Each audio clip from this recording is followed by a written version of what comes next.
श्री गणेशाय नमः, श्री सरस्वते नमः, श्री वासुदेवाय नमः। हे सच्चिदानंदा निर्विकारा निरामया परम पुरुषा तुम्हें नमस्कार हमारा। हे अद्या ओंकारेश्वरा शंभु ज्ञान मार्गा प्रदीपा परमेश्वरा तुम्हें नमस्कार हमारा। आज इस वीडियो में वेद मंथन गाथा इस ग्रंथ का 22वां मंथन लिया गया है। मंथन ऐसा है, प्रथम इस वीडियो में कुछ भी हमारी इस विवरण में चूक भूल होने पर क्षमा, सभी वीडियो देखने वाले मुझे क्षमा कीजिए। मंथन ऐसा है, जन्म मरण के चक्कर में ही पड़े मानव सारे, जन्म मरने के चक्कर में ही पड़े, सुख के कारण सब जन जन है, रात दिन इंद्रियों को चारा पानी खिलाए, अंतकरण में सिर्फ विषय के स्मरण करने से उसमें भी विषय प्राप्ति इच्छा उत्पन्न होती है। इच्छा पूर्ति न होने से काम क्रोध निर्माण करे, क्रोध के भर से अविचारी बने, जिस प्रमाण दीप की ज्योत ये वायु के जोर से ज्योत नाश पावे, ज्योत नाश पावे, भक्त भगवत कहे दीप की जैसे, अविचार से सब ज्ञान बुद्धि तुम्हारी, ज्ञान बुद्धि तुम्हारी नाश पावत है। इसी मंथन का विवरण अभी वर्णन होने वाला है। इस वेद मंथन गाथा के 22वें मंथन में भक्त भगवत कहते हैं, अंतकरण इच्छा निर्माण, बुद्धि भ्रष्ट, विषय की प्राप्ति।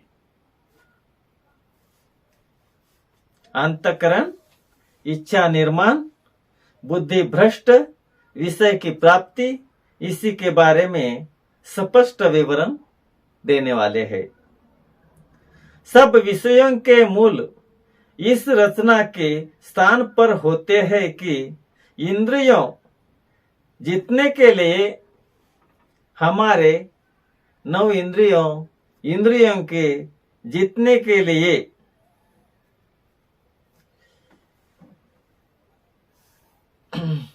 हमारे इस इंद्रियों को जीतने के लिए सब विषयों के मूल इस रचना के स्थान पर होते हैं कि इंद्रियों को जीतने के लिए साधक नाना प्रकार के नियम और धर्म को बिगाड़ देने का कार्यों को करते रहते हैं।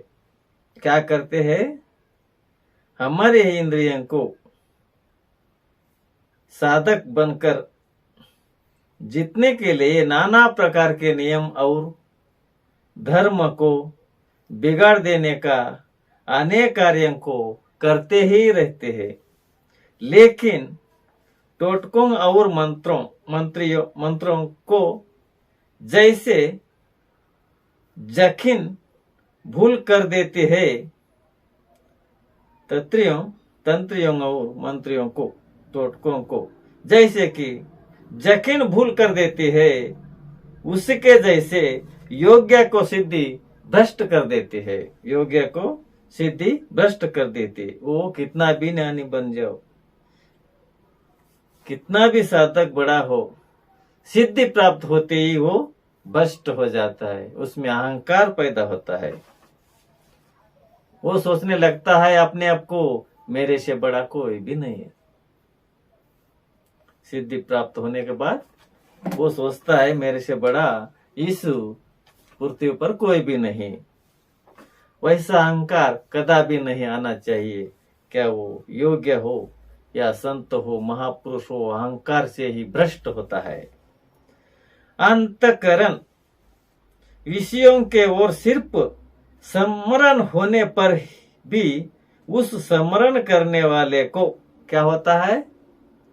अंतकरण विषयों के ओर अपना जो अंतकरण होता है विषयों के ओर सिर्फ स्मरण होने पर भी, यानी विषयों का याद आते ही और चिंतन करते ही क्या होता है, स्मरण करने वालों को उस विषय प्राप्ति की इच्छा निर्माण होती है।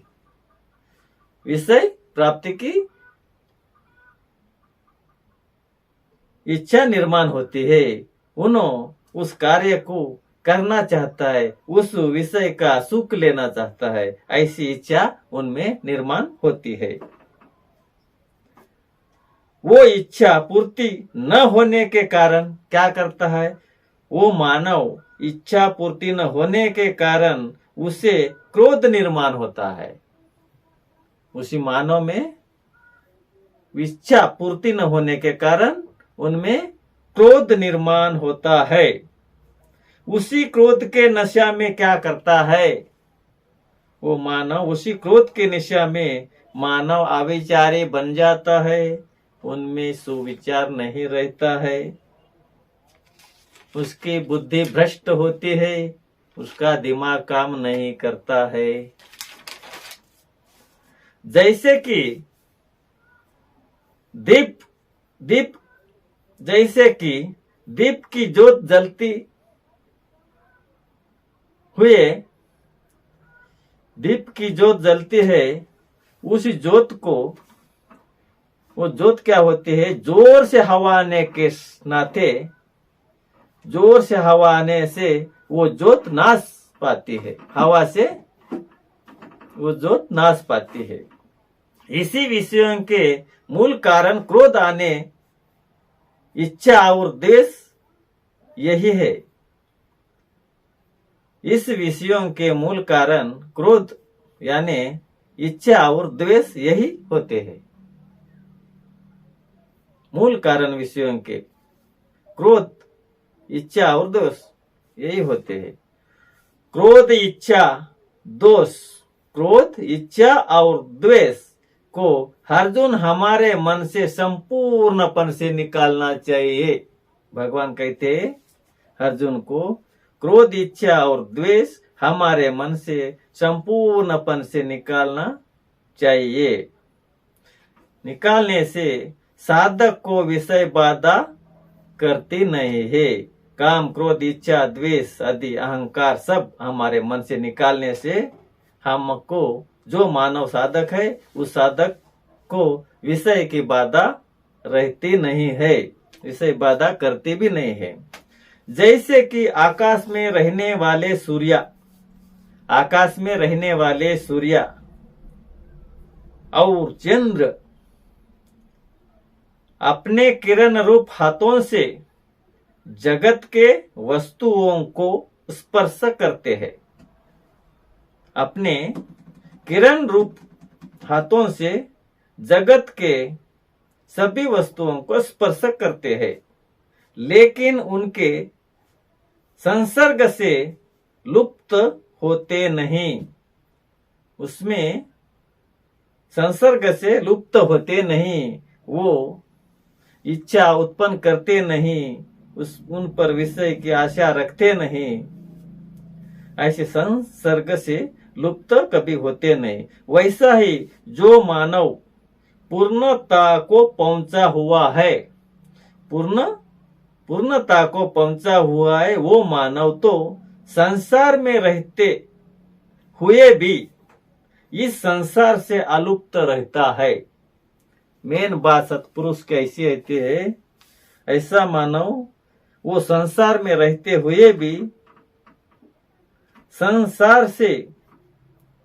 संसार में रहते हुए भी इस संसार से अलुप्त होता है। संसार में इच्छा नहीं रखता है, वो वासना भी नहीं रखता है, मात्र वो निमित्त के कारण ही संसार में रहता है।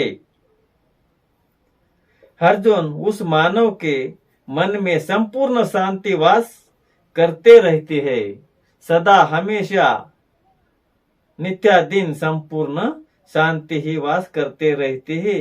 वहां संसार दुख का प्रवेश ही होता नहीं। उसके मानव के अंतःकरण में संसार सुख का प्रवेश भी नहीं होता है। इसी 22वें मंथन का विवरण यही समाप्त होता है। इसी मंथन में कुछ भी चूक भूल होने पर क्षमा कीजिए। हरिओम। हम श्री प्रभुपाद की जय। श्री चैतन्य महाप्रभु भगवान की।